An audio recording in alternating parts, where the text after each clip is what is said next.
Welcome to Living Outside the Matrix, the philosophy show where we attempt to explode the many modern myths of our time, where we try and get to the truth of issues so that we can make appropriate lifestyle choices. On the show this week, it's a very great pleasure to welcome in Harley Schlanger of the LaRouche PAC and also the Schiller Institute.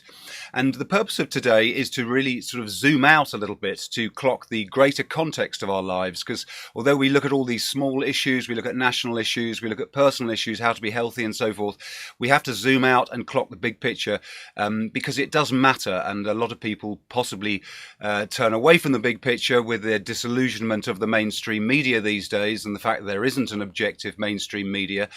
But it does behove us to grasp an understanding of the bigger political situation in the world. So thank you very much, Harley, for taking the time to join us today and to fill us in on some of this big picture. Well, Nigel, it's a pleasure to meet you, and hopefully we can give people that big picture so that it does connect to their lives. Absolutely. I think one of the challenges is to, as you say, once we've illustrated that big picture, try to, explain how these things will necessarily affect all of our lives, because we all really need political and economic freedom if we want to thrive. I mean, whether or not we even know that. So Harley, perhaps you could start us off by introducing us to something called the BRI, the Belt and Road Initiative, or sometimes known as the Silk Road Initiative, a proposal essentially from China along with Russia and India to aid development of the Eurasian continent, basically by opening up transport systems, and a means of China investing all this money it's been collecting over the last few decades from being the producing powerhouse of the world. So could you give us an introduction to that for listeners to start us? Sure. I mean, what I find most fascinating is that there's opposition to a policy which is aimed at connectivity, bringing the world together culturally, economically. And it does start, as you say, from the Chinese experience, which in the last 20 years has brought 700 to 800 million people out of poverty in China. What could be bad about that? Well, you have to realize it didn't come out of nowhere. The original proposal, as far as I know, came from Lyndon LaRouche, who I've worked with for over 40 years, when he talked at the time of the fall of the communist empire, the collapse of the Soviet Union, that the Western countries should invest in technologies that would enable the Eastern European and the Russian population, who were skilled workers but who lived under a completely corrupt and bankrupt system, to find work where they could produce something. And instead, we had shock therapy. We had looting going on in Russia, the dismantling of the country, of the resources, the creation of the oligarchs. And this was not a Russian development. The oligarchs couldn't have been created without the Western banking help. Now, Mr. LaRouche and Mrs. LaRouche proposed at the time that we go back to the old Silk Road policy, which was actually at the turn of the century, of the 19th to the 20th century, was the policy of Russia, the Trans-Siberian Railroad, the Berlin to Baghdad Railroad. And who opposed it then? Well, then it was the British Empire.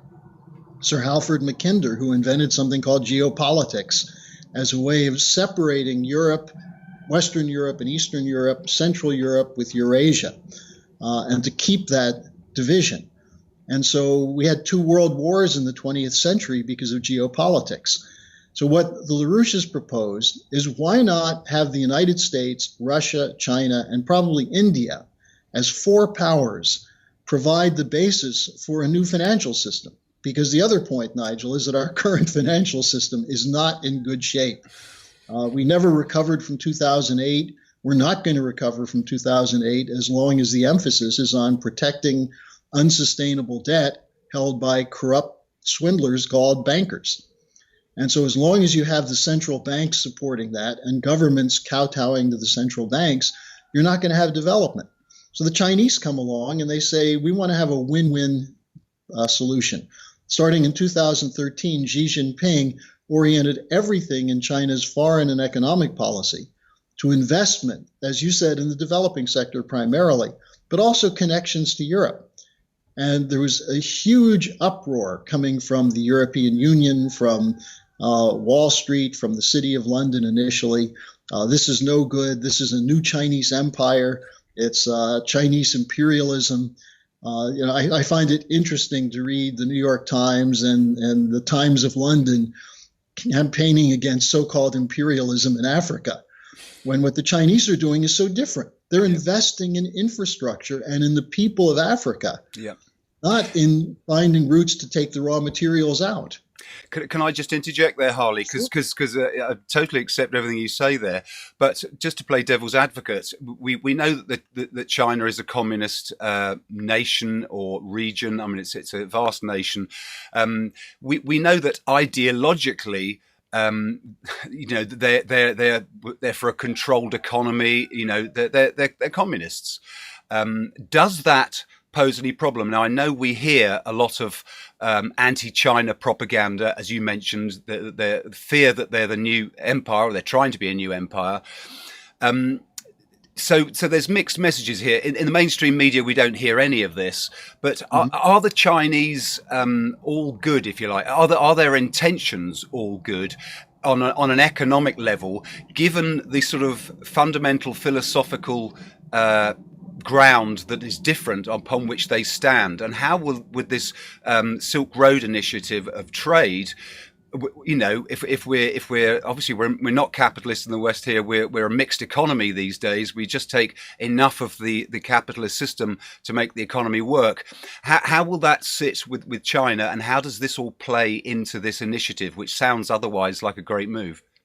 Well, I would argue that if you look at the current system as a kind of matrix, as you talk about getting outside the matrix, we don't really have a free market economy. We have a global collection of cartels who are running a financial system and who are trying to protect themselves primarily. And they have trillions of dollars of unpayable and uncollectible debt, unsustainability. And they're trying to keep that system intact. Now, what the Chinese are proposing, and I would object to the idea that China is simply a communist country. I mean, who ever heard of a communist country with hundreds of billionaires? China is moving. What China is what you would call a dirigist or a directed economy, which actually is what the United States was in its best period under Alexander Hamilton, Lincoln's Transcontinental Railroad and the development at the end of the 19th century, what Franklin Roosevelt did, what Kennedy was doing, also what Bismarck did in Germany to build up a nation. Any nation that's coming out of underdevelopment or a colonial system, if it can't get credit to direct that credit into real production, is going to end up remaining a colonial satrap. And we've seen that. African countries got their freedom in the 50s and 60s, and yet they're still controlled by the International Monetary Fund, the World Bank, and the major banks of the world. So, are the Chinese trustworthy? Are they, doing it for altruistic reasons? Well, Xi Jinping talks about win-win. What if we do what's good for us and it's also good for you? And if you look in Africa, and there's a lot of propaganda on this. I was just looking at the Times of London the other day on it, talking about how the Chinese are using African investment to ship huge numbers of unemployed Chinese workers to Africa. The African countries are putting out figures which show the opposite. In Kenya, in Ethiopia, in Tanzania, the Chinese are coming in and training local people to take the jobs that are being created in infrastructure. The other example, of course, is now the Chinese are coming into Europe, and countries like Greece and Italy, which is a large economic power, are embracing the Chinese because they want the trade and they want the credit. But the port director of Piraeus, which is being rebuilt by the Chinese, said there are 10 Chinese officials running the project and 4,000 Greek workers, including management people, building it. That's hardly a shipment of Chinese surplus labor to Greece. And the idea is that from Piraeus, you connect the whole Eastern Mediterranean up through Vienna, because the Austrians are in on this. You have a connection of all of Southern and Northern Europe with high-speed rail systems, which are not being built in Europe anymore, except by Chinese participation. So, look, obviously you can't say 100% certainty that the Chinese have no ulterior purposes.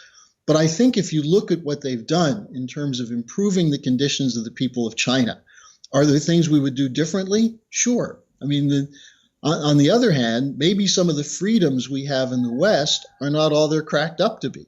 True. And some of the attempts to put a leash, for example, what the Chinese are doing with the Uyghur separatists, the Muslim fanatics in the Xinjiang province, we're attacking that, saying it's, by we, I mean the Western media, saying that it's concentration camps. The Chinese said they're doing training and education to try and qualify people for jobs so they won't be an unemployed, angry, seething mass susceptible to Islamic terrorism. Yep. Now, here's the hypocrisy. The West is saying that's no good. The Chinese said, come in and see what we're doing. Visit these so-called camps.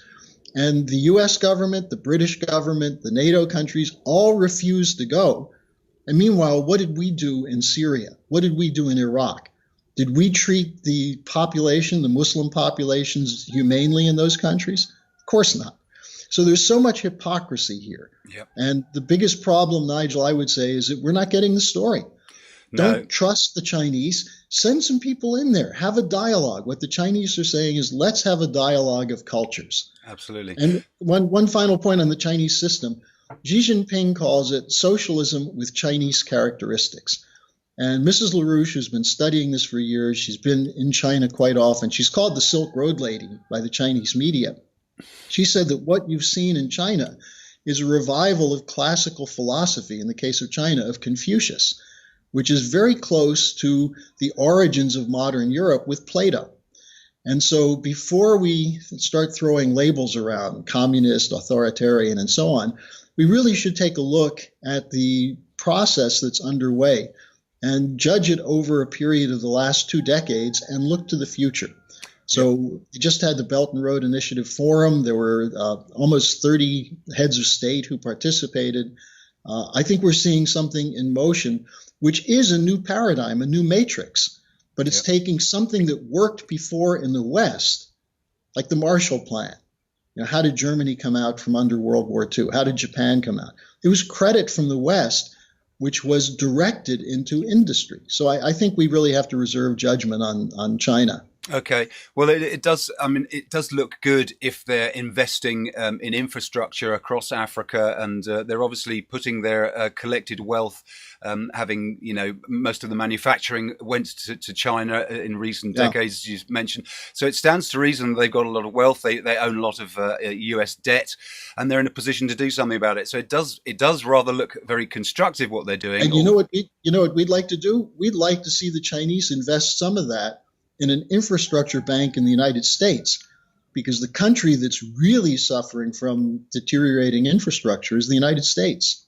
Yes, absolutely. So this brings on to another point then. Would this whole initiative, if you like, if the Trump administration got talking, which I believe from hearing some other things you've said, he has been trying to on some levels, although he's thwarted.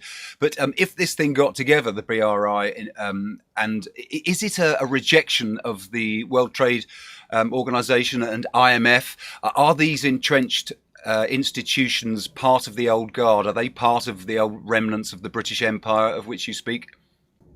It's sort of like someone who has a cancer and says, well, I don't really want to get rid of the cancer because I'm used to living with it. The International Monetary Fund is a disaster. It hasn't developed a single nation, and it's plunged many developing sector nations back into deeper poverty with their conditionalities. So I think many countries in Africa, and I go to conferences all the time in Berlin. I live near Berlin. I go to conferences where German companies are trying to figure out how to get involved in African development. And what's interesting is the African leaders tell them, we want German technology, we want German engineering and know-how, but we don't want German arrogance and German banking, which means the IMF and the World Bank. Yeah. Now, you bring up an important point. The free trade agreements that began in the 70s and 80s with GATT, the World Trade Organization, have done nothing to improve the productive capabilities of the world's population. In fact, it's stymied it. It's put obstacles to it. What it did was give interlocking corporate cartels the power to go for the cheapest labor, cheapest raw materials, And that's not a development project or process. So I think there's a rejection of that. We saw it in the US when Trump campaigned against the Trans-Pacific Partnership. He was very popular, against NAFTA. We see it in Europe with the fight over the EU regulations. Don't forget there was Brexit. The Italians are rebelling against the existing European Union regulations. Even the French, what are the yellow vests? Macron trying to impose from the top, supposedly in a free market system, impose taxation which punishes productive people. Yeah. So I think the old paradigm, which you can call it the capitalist system, I would essentially call it instead a parasitical system, which is based on so-called free trade to take away national sovereignty, the power of a nation to act in the interests of its own people. Yeah. And that's not a good thing. And there's a global rebellion against it. Yeah. So, it's easy to understand then all these African nations, why they'd be so against, as you say, the policies of the IMF, which is basically just indebted nation after nation, hasn't it? Sort of lending stacks of money to a ruling elite, and then the debt is imposed on the people. A horrendous trap. So the Chinese initiative is really considerably better than that, isn't it? It's about trade, it's about communication, as you said earlier. So it does. But here's the difference on credit policy. This is very important. If you go into debt to pay off debt, you end up with more debt. It's like using a credit card to pay off a mortgage. Mm-hmm. It's not a smart plan. And yet that's how we've been living. That was the bubble that was created going into 2008 with mortgage-backed securities and so on, the real estate bubble. We haven't cleaned that up. In fact, it's been doubled. There's more than 60% more debt in the Western financial system than there was in 2008. Now, on the other hand, if you use credit, which is it's a debt instrument, but if you use credit to invest in something that produces something real, that increases the productive wealth or the value added of a system, then you create not only the ability to pay it back, but you're developing a higher paid workforce that's more skilled, that's going to be able to purchase goods, that becomes self-sustaining. Yeah. But that threatens the power of people like the City of London and Wall Street. Yeah. It threatens the power of the bureaucrats in Brussels. Yeah. And so they don't want that. And so that's why they continued to bail out the banks after 2008. And we have the craziness of Deutsche Bank. You look at the British banking system, the Spanish system. They're all living off life support of zero interest credit, maybe even negative interest credit coming from the central banks. That's unsustainable. Okay, so we've got a huge swathe of entrenched vested interests sort of wrestling against this new initiative. And the new initiative from China does sound pro-trade, which I suppose, as you mentioned, it's important not to get too fixated on the ideological differences and be too suspicious of China. I mean, that one of the questions in my mind is, would there be an ideological price to pay in these sort of trade initiatives with China? But then part of me also thinks, well, if we're all trading, if there's a Silk Road and connections are made and trade is going on, that is always a win-win situation, as we know. Trade creates wealth and so forth.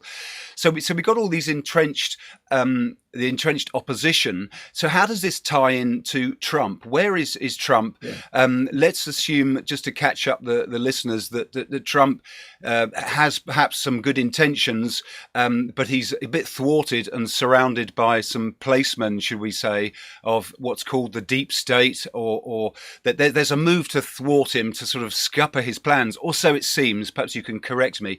So where does he sit here? Is he just struggling to get involved in this initiative due to all the naysayers around him in his administration, of which there are many? Well, as you know, it's a very complex situation because you're dealing with forces that are not transparent. Yeah. And Trump took them on.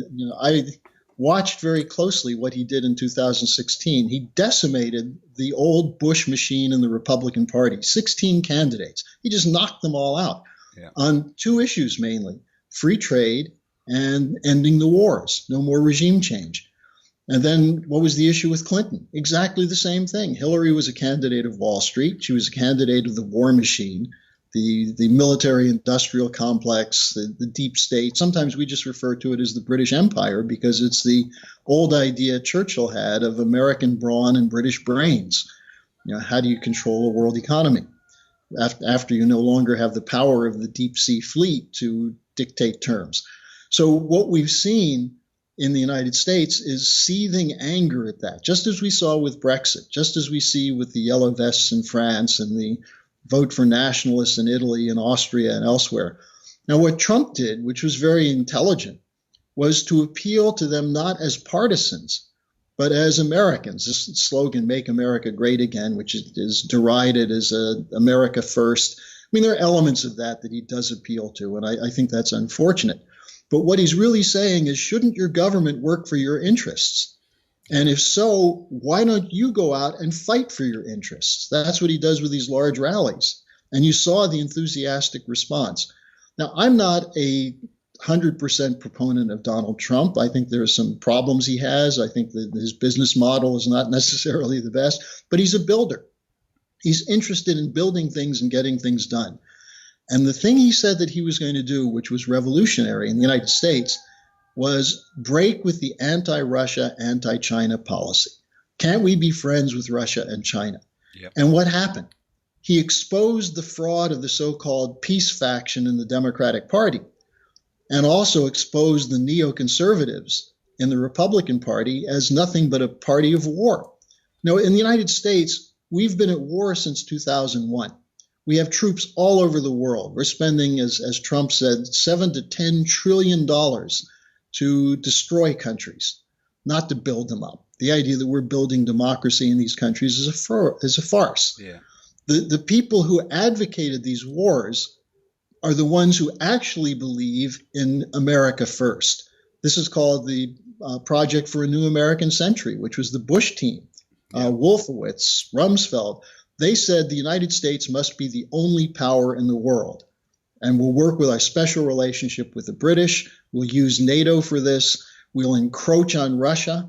After promising Russia, if you disarm, if you break up the Warsaw Pact, we won't move NATO eastward. There's been a steady progression of NATO eastward. Yeah. So if you live in a country like Germany, where there's still scars from the two wars of the 20th century, and you're told day after day, Russia is the enemy, Russia's coming to get us, they're going to invade Ukraine, the Baltics, we're next, you create a paranoia and a depression, a population that can't think, so you end up with Merkel as the chancellor. Look at the situation you have in Great Britain, where you have this pathetic character, Theresa May, who's holding a job that no one else seems to want. So we're seeing a breakdown of the old institutions, the old politics as usual. Yeah. So when you get to this question of what's happening with Trump, the decision was made by a collective group in London and Washington to defeat Trump in the election. And they invented the story of Russiagate, that the Russians have incriminating videotapes of Trump with prostitutes in Moscow, that Trump is trying to curry favor with Putin, that he owes Putin his election, the Russians meddled, blah, blah, blah, over and over and over for years. Now, is there really any forensic evidence that Russia hacked the DNC, the Democratic Party, in 2016? No, it comes from CrowdStrike, which is a Clinton operation against Trump. It was backed by people like John Brennan, a liar and an immoral character who ran the CIA under Obama. Clapper, who lied to Congress saying, we don't collect data from the American people. Comey, who's proven to be, if nothing else, just incompetent. These guys worked on a project which came out of MI6. And, there's a lot of documentation coming out on this, but the GCHQ, which is the NSA of Great Britain, first came over claiming they had evidence of Russian manipulation of cyber connections. Russia was involved in trying to hack the election. They gave it to Brennan. Then you had Christopher Steele, former MI6 Russia chief, basically, who is still close to Sir Richard Dearloffe, who was the former head of MI6, who, by the way, was the one who concocted the Iraq weapons of mass destruction story. So you have the same network responsible for the Iraq war saying Trump is a patsy for Putin. He's a Manchurian candidate. He's a paid agent of the Soviets. I mean, this is the worst kind of McCarthyism. Where's it coming from? The left, so-called, the liberals in the United States, and also from the anti-Trump Republicans. And so for 2 years, they've sabotaged any effort that Trump made to work with Putin, to have a breakthrough with Xi Jinping. So he's established personal relationships with them.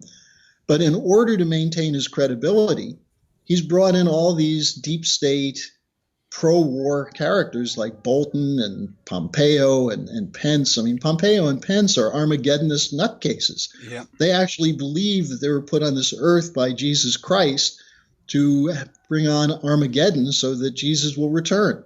I'm not exaggerating. You may know the dominionist tendency among the fundamentalists in the United States. It's insane. Yeah. And they have a lock on Trump as long as the Russiagate story continues.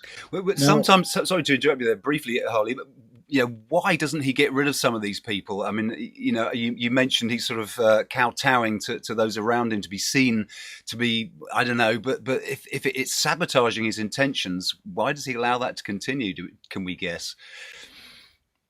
Trying to know what's going on inside his head is about as hard as knowing what's going on inside the top of his head. And no, it doesn't stack up, though, does it, when you look from the outside? Because I think this is where you see the tragedy of a policy which is based on no principles, yes, but on trying to appeal to popular support. The American people don't want war with Russia and China. They want us to stop spending trillions of dollars on arms. Look, here's where you can actually tell what's going on. The Helsinki conference between Putin and Trump. Besides all the flap over Trump saying that he believes Putin more than he does our own intelligence, which I think is a good thing, what was the other issue? How can we avoid a new arms race?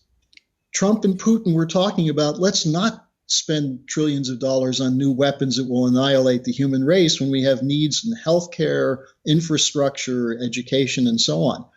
And instead, he was badgered from the minute of that press conference with this as proof that he's a Putin puppet. Yeah. And so as a result, Trump has done certain things like the bombing of Syria, supposedly over chemical weapons attack. What did they bomb? They bombed an empty warehouse. The sanctions. Well, the sanctions hurt. And this is a bad policy. I mean, it's also being used against Venezuela, Iran, Cuba, Nicaragua. In a sense, some of the tariffs are sort of sanctions against Europe and China. Yeah. So these are all bad policies. But what is the goal of Trump? That's what we have to look at. And I know that what he's trying to do is break with a geopolitical policy that's been in charge fully since the assassination of John F. Kennedy, and even more tightly since the end of the Cold War. Okay, but with that. Yeah, but sorry to just interject there again. Don't lose your thread. But when we see him, bombing in Syria and more than likely behind the coup attempt in Venezuela, it doesn't ring with this American people don't want any war anymore. They don't want any more imperialism. They don't want to go and regime change. So again, I'm seeing this contradiction. I didn't mean to lose your thread, but just wanted to bring back that contradiction. Why is that going on? That's really accurate point and very important, because Trump ran on opposition to regime change after Libya, after Syria, after Ukraine. He said, we're not going to do regime change. Now, what does he do? He brings in Mr. Regime Change, John Bolton. Yeah. Now, Bolton initially was on a tight leash. And that we saw that in terms of the original negotiations with Kim Jong-un. Let's look at the difference between the relationship with North Korea and Venezuela. Kim Jong-un was apparently an enemy of the United States, made that by U.S. policy toward North Korea. What did Trump do that was different? He worked with Russia, China, Japan, and South Korea. It wasn't just his personal magnetism or Dennis Rodman being used as a surrogate. It was an actual discussion of how North Korea could break out of their pariah status by connecting to the new Silk Road. They're ideally located between South Korea and Russia and China to be a depot and actually a manufacturing center on the new Silk Road. That's what Trump proposed. Now, this is where things were going until Bolton screwed it up at the last summit. Now, here's where you see the real contradiction in American policy. And why I'll tell you the solution to it in a moment. This is the contradiction you're pointing to. How do the neocons stay in power? How do they do this? They control the narrative in the mainstream media. They control the education system, the think tanks. They control both parties with money largely from Wall Street and defense contractors. And they shape the discussion. And so anytime Trump goes against that, they say he's crazy, he's a puppet, he's this or that.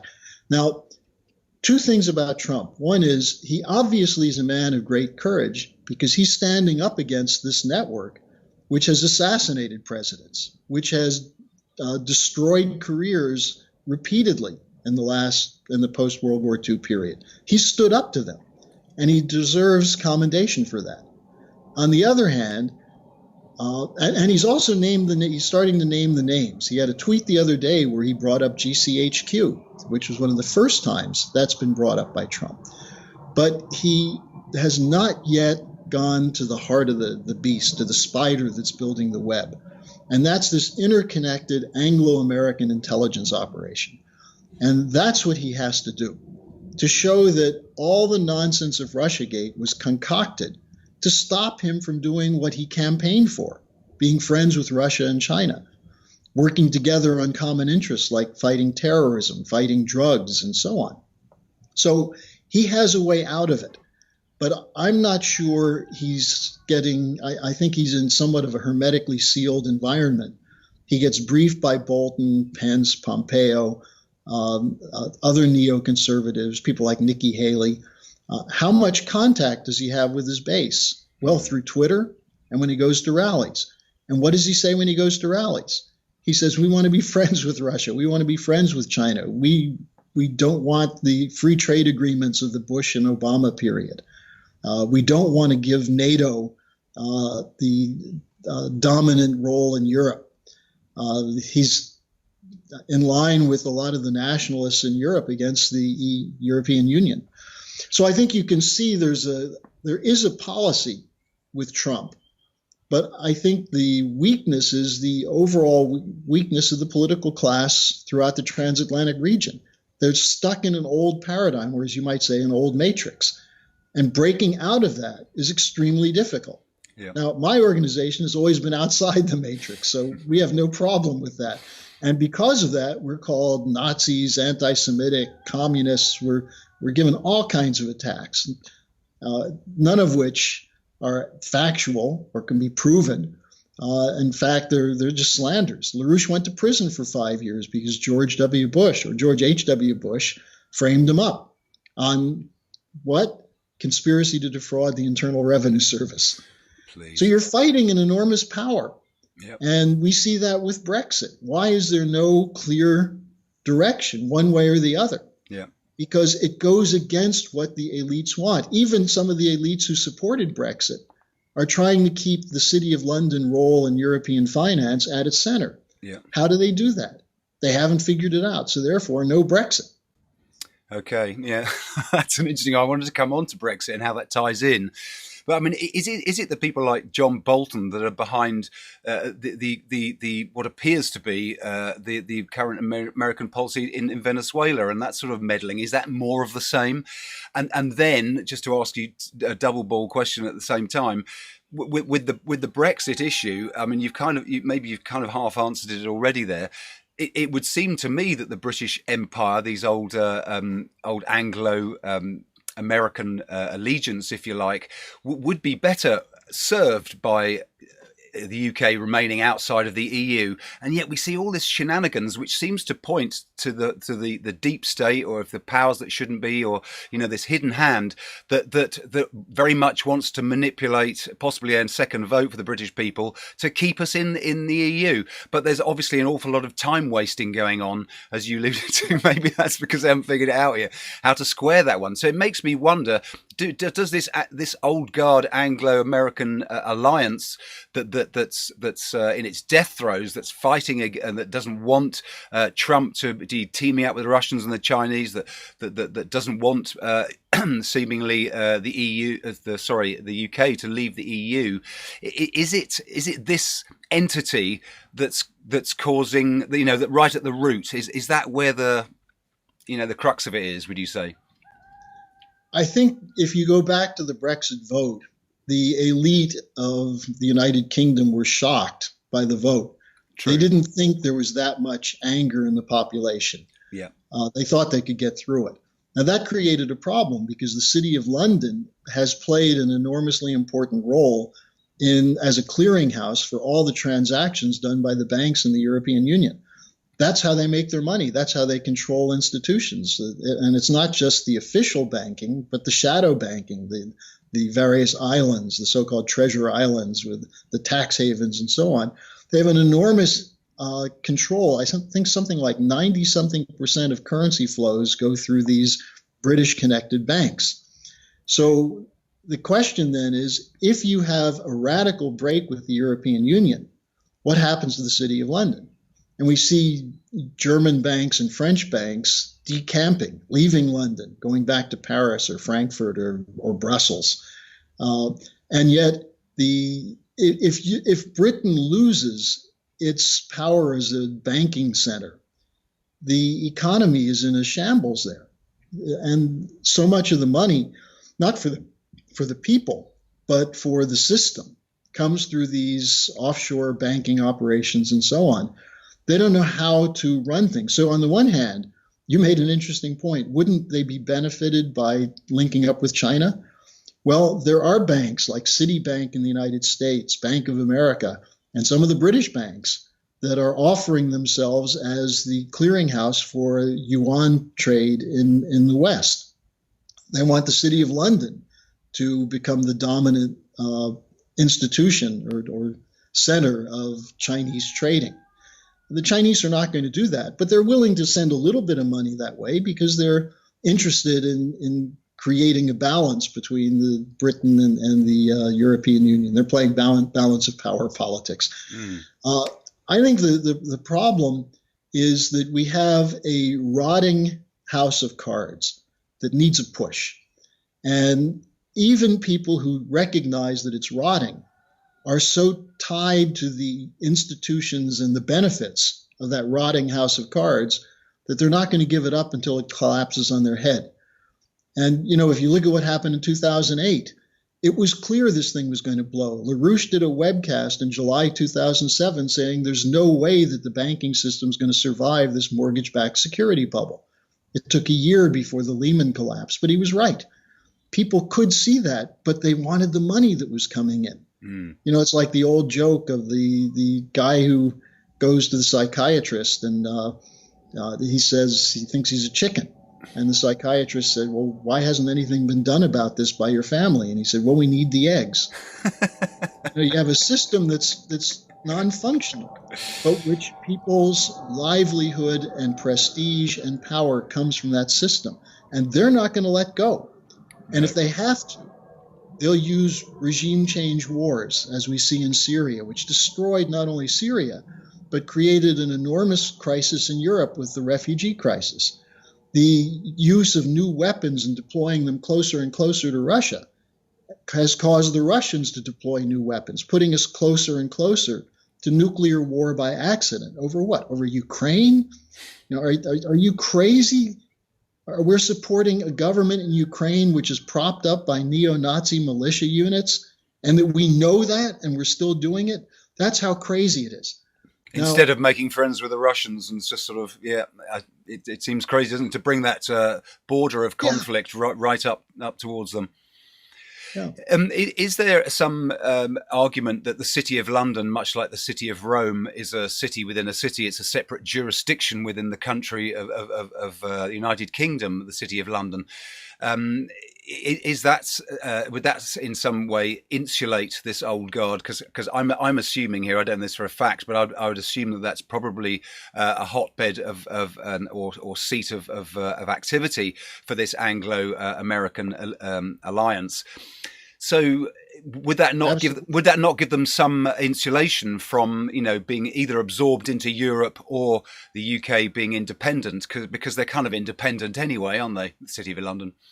Well, if they can get a separate free trade agreement with the United States that would include banking, that's what they're looking for. That's what they're hoping for with Trump. And they're nervous because they see that Trump doesn't hold the so-called special relationship in such high regard.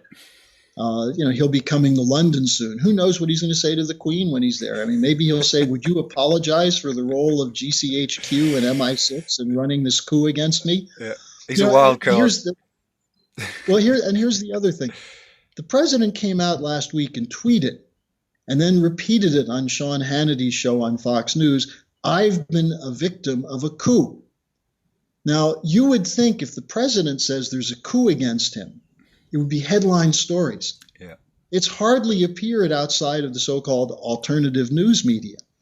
So that's where you see what the problem is. Now, what you said about the City of London is very important. It does function as a kind of independent jurisdiction.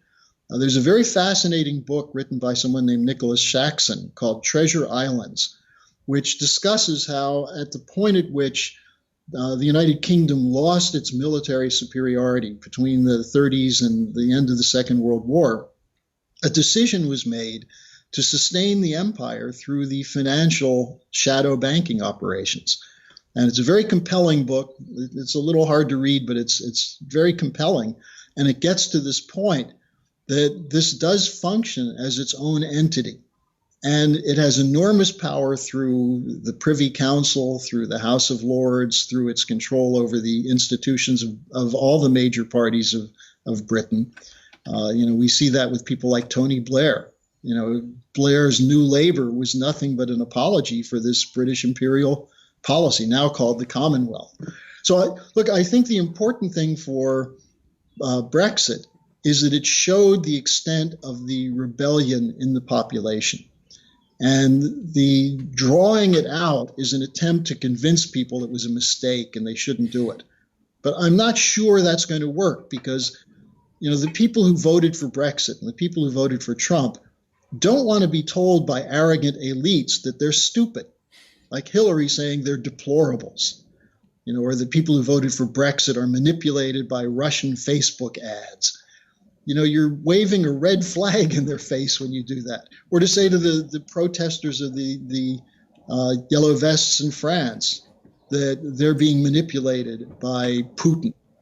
It doesn't take Putin to tell them if gas taxes go up to cover a non-existent threat of man-made climate change, that they're going to be angry about being told that they're stupid and ignorant. Yeah. So, we need a new dialogue and a new political discussion. And it is taking place, unfortunately, mostly through channels like yours and some of the YouTube channels, which are now being shut down. Facebook is shutting down some of them. But it's not going to stop the discussion. No, there does seem to be a growing interest, and I'm heartened, as you said, that the Trump supporters and the people that voted Brexit are not going to go away, and hopefully, in terms of Brexit over here, 3 years have passed already, and we're no nearer to getting out. And I think people are, there's a core of the population that voted for Brexit that are getting increasingly pissed off, as it were. So, that is encouraging, and hopefully it'll inspire people to become more informed, because, becoming more informed and knowing what's going on is, the first cause before we can choose how to act appropriately. Yeah. So, can we tie this back to the petrodollar then? So you've talked about the previous collapse of 2008, so this old monetary system, the old entrenched banking interests. And this, of course, is the petrodollar, isn't it? It's the same thing. So how much longer are we going to see this monetary system last, given that so many nations are now trading in oil outside of the dollar? And again, that sort of brings me back to Venezuela and wondering whether that's simply an oil issue or is it an ideological issue. I mean, from the sounds of Trump's relatively recent speech back in February about Venezuela, it sounded like a lot of chest beating and certain amount of ideological theme to where he's come from. So can you tie us all in with the petrodollar and what's going on in that respect? And we've already hinted that its collapse is inevitable, as LaRouche pointed out. How much longer? I know you haven't got a crystal ball, but how much longer do you think it can carry on? Well, part of that is a political decision. If the population is willing to slog on under these circumstances, it will go on for a long time. The fact is that you had the emergence of some political parties, like the Lega in Italy, which initially was anti-immigration, but now is shifting toward a pro-China policy where they're saying the way to deal with immigration is to go with the Chinese in Africa and build infrastructure so the Africans have a reason to stay there rather than risk their lives crossing the Mediterranean. So it depends on how there's an evolution in the opposition. If the opposition is just angry at the elites and beating their chests and screaming, it's not going to work. Now, on Trump with Venezuela, we're moving into almost two systems. The Chinese system, the yuan, the Chinese and the Russians have a lot of gold. Russia has very little debt. China has some debt, but they actually have an enormous growth of real physical wealth being produced. And so I'm not so worried about the so-called debt trap, and neither are the Africans, because they're saying if we use the debt to build railway systems that crisscross Africa and increase the trade on the continent and outside the continent, why is that a problem? We can manage that debt. So I don't think the debt is the problem. The debt is the problem for the Western system, because we have huge volumes of uncollectible corporate debt. Something like 44% of corporate debt right now is near junk bond status. You have still tens of trillions, hundreds of trillions of dollars in derivative obligations, and no one knows how to wind those down without triggering a Lehman-style collapse. So it's the Western system that's collapsing. Now, the Chinese are fairly clear on this, that they're not trying to build an alternative system. They would prefer the dollar, first of all, because they're heavily invested in the dollar. They have a lot of dollars, dollar-denominated treasuries and so on. But also, it's in China's interest for the United States to have a good policy towards China, where there's more trade. That's why these trade talks are continuing. The Chinese are not trying to replace the United States as an empire. China has no history of foreign wars. If you look at the history of China, they've been invaded and attacked and targets, but they don't do that. Now, are they doing it by other means now with money? Well, we saw Malaysia being brought up as an example, and President Mahathir just came back from the Belt and Road Initiative and said, I'm fine now with what China's doing. We renegotiated, they were perfectly reasonable and fair, and we're happy. Same thing's happening now with Sri Lanka, which may be why Sri Lanka was targeted for terrorism. So I think we're seeing an emergence of a new financial system. But if it doesn't include the United States, what LaRouche said is you need at least a 4-power agreement, Russia, China, India, and the United States. And Japan would probably join. We see Abe playing golf with Trump, Abe working with Putin. We see also the South Koreans. And we're seeing shifts going on in Europe. So you have the potential not to replace the dollar, but to replace the broken down floating exchange rate system, which replaced the Bretton Woods system in 1971.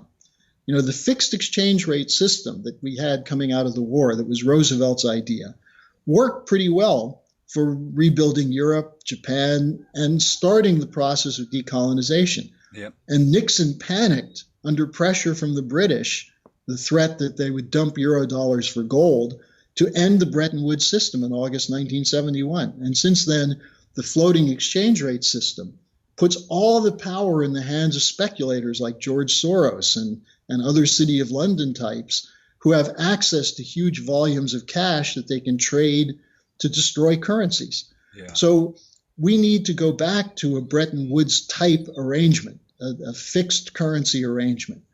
Will that happen? I think we're moving in that direction, and gold will play a role in it. Oil may be less and less important because we see countries like Saudi Arabia, Iran, trying to develop nuclear power because they know that sooner or later, oil is not going to be the ticket to wealth. The Chinese are talking about mining helium-3 on the moon to develop nuclear fusion. Yeah, so I think we are moving into a new paradigm. The financial arrangements have to be worked out. But you need a conference like the Bretton Woods Conference at the end of World War II, but now including developing sector nations, the African Union, the Chinese, Latin American countries. We see something very interesting. You talk about Venezuela. Trump is working very closely now with AMLO, Lopez Obrador, the president of Mexico. Who would have thought that? Lopez Obrador is known as a socialist, a left-wing reformer. But he wants good relations with the United States, and he and Trump are moving toward a modus operandi for that. That's why the Venezuela thing is so important to the neoconservatives.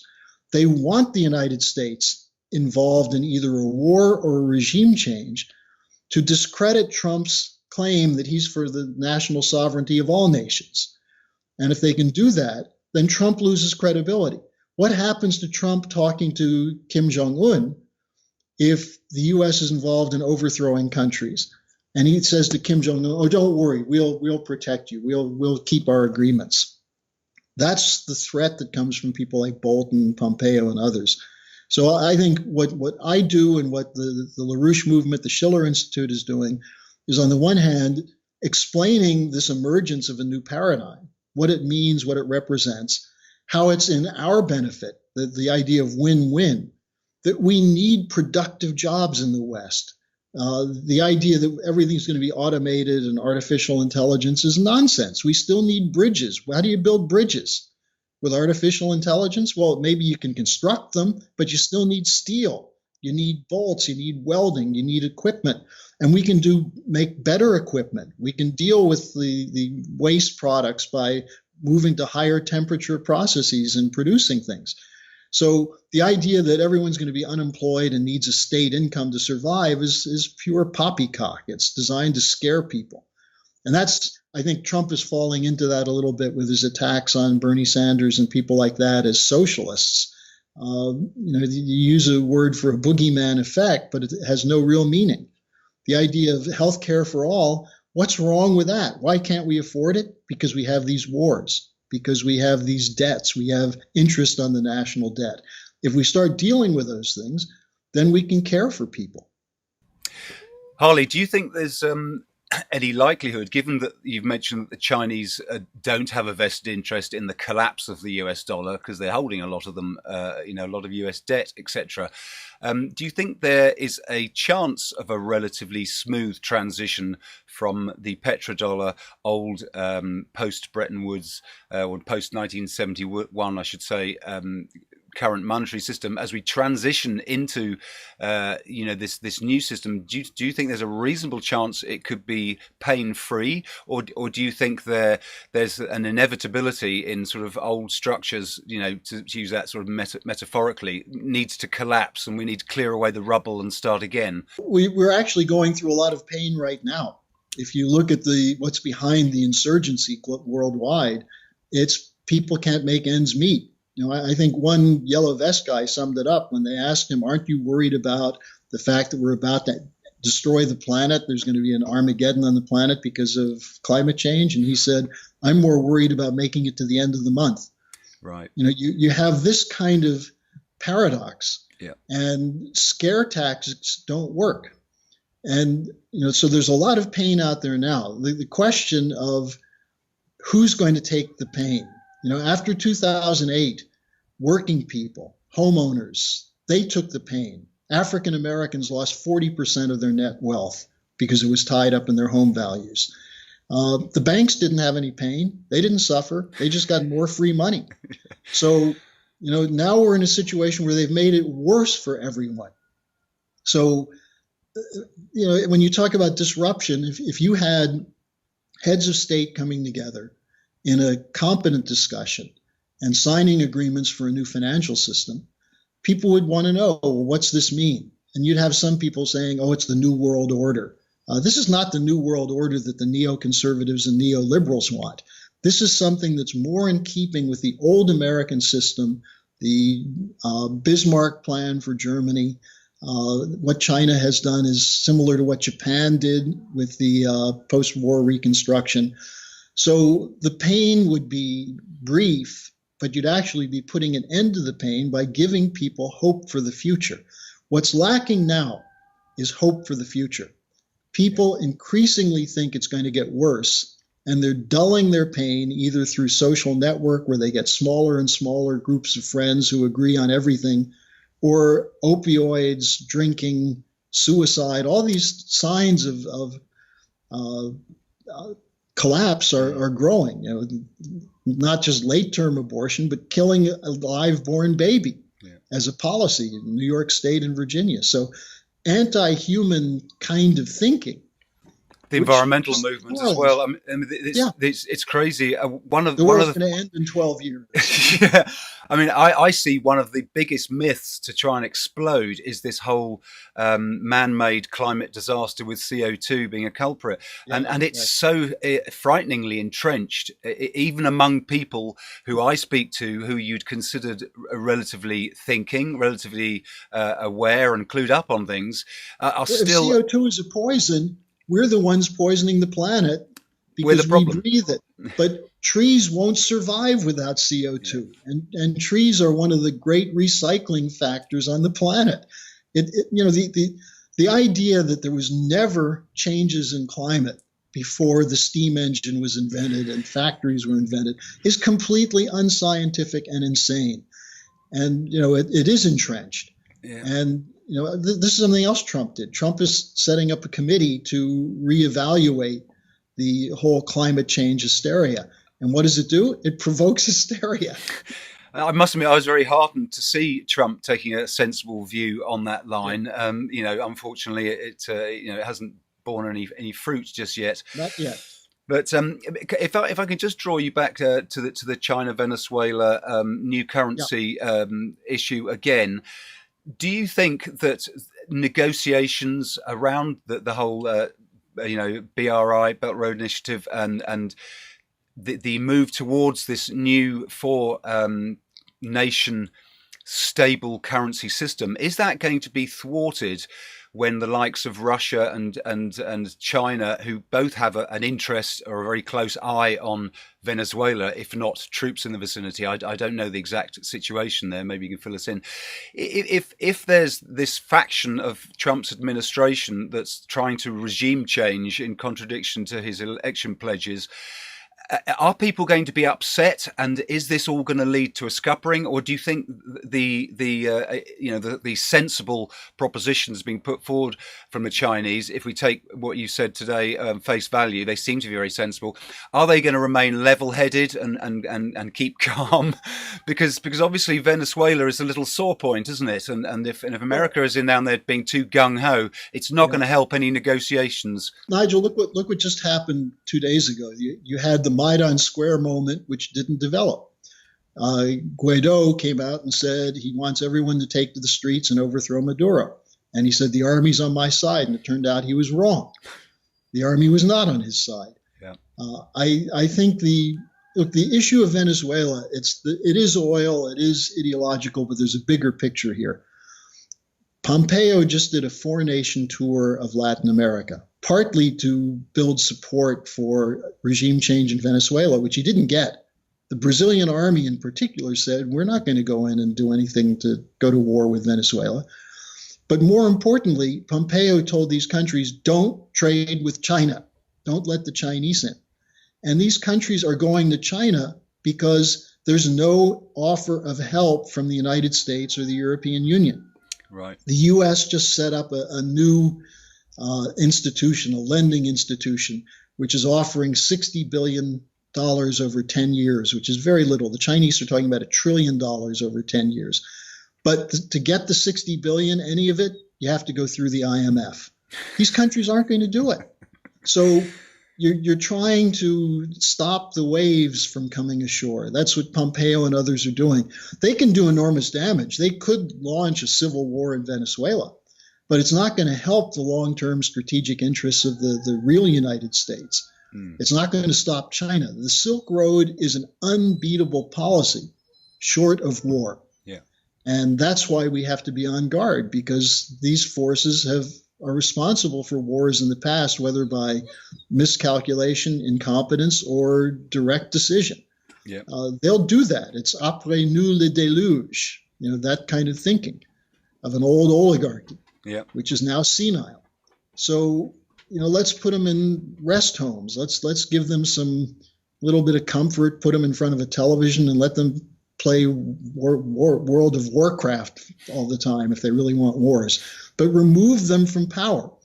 That's one of the things that Trump is now talking about, going after the deep state, the Comeys, the Brennans, the Clappers, the networks inside the Justice Department.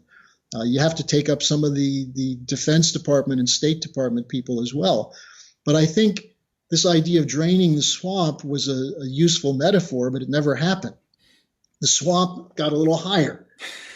Now, perhaps, with the collapse of Russiagate, and you see just in the Congress the last 2 days, the frenzied effort by people like Nadler and Adam Schiff to return to the story of Russian collusion, saying that, well, Mueller really didn't say there was no collusion. Yes, he did.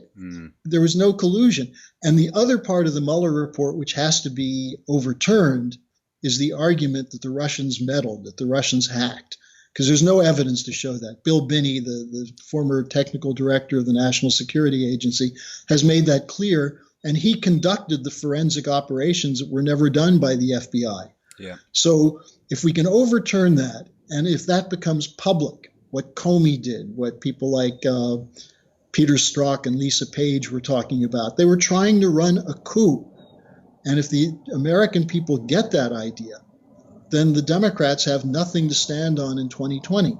Then the question is, if Trump has that full freedom, will he then go meet with Putin, meet with Xi Jinping, and hammer out agreements on North Korea, on Syria, on how to develop Africa, how to build infrastructure in Asia and in the United States? So that's what the fight is all about. And I'm optimistic. I've been at this now for 40-something years, and I've seen the ideas that we were grappling with. I first heard of LaRouche in 1971 when he predicted the collapse of the Bretton Woods system. And I said, who is this guy who's saying that? And then this was in June 71, and in August it happened. Wow. So I've seen this happen over and over and over with LaRouche. Not that he's a prophet or has a crystal ball, but he has a scientific method of thinking.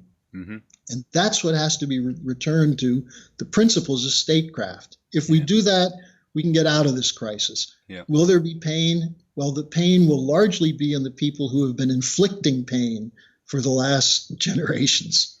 Well, that would be some sort of justice come around, wouldn't it? Because obviously the small guy on the street just sees the bankers get richer and richer and enjoy this wonderful gravy train of money printing and all that sort of stuff. So well, from what you've said, Harley, I see a positive picture as well, counter to the propaganda that we hear that sort of makes us or have us fear Chinese expansionism, a Chinese empire. It does sound like the Silk Road initiative of superhighways crossing Eurasia would only benefit people, and they're building stuff, as you said, across African nations. So there does appear to be some very positive things afoot, and I guess ultimately it's a question of watching this space, isn't it? And thank you so much for your catch up on this bigger picture, this zoom out to try and understand our lives in the bigger perspective of what's going on in the world. Harley, really appreciate your time. And Nigel, let me just say that if people want to keep up with some of these stories, you can go to LaRouchePack.com, where we have daily postings of videos and news stories. And if people want to read my weekly blog, if they send me an email to my personal email, I'll send them the link to the blog. I've written articles every week for the last 4 or 5 years. So My email is harleysch@gmail.com. That's HARLEYSCH@gmail. And I always respond. I sometimes maybe a few days late, but I really relish the input to get a sense of, are these ideas getting through? Absolutely. Well, that's great. So, viewers and listeners know where to go to contact you. There's also, of course, the Schiller Institute. I'll have links to all of these things below, Thank you. and indeed on the podcast page. So that's great. Thank you so much, Harley, once again for your time. Maybe we can do this again sometime in the future. Also, I'd appeal to you guys, to listeners and viewers, to check out the website lawfulrebel.com. There's loads more links to other subjects such as this. Obviously, this is a big zoom out, and sometimes we need to zoom in and focus on other issues. There's a whole bunch of useful stuff there to help us thrive and find peace, freedom, and abundance. Thank you very much for listening, and I hope you'll join me next time for another episode of Living Outside the Matrix. Change you want to see.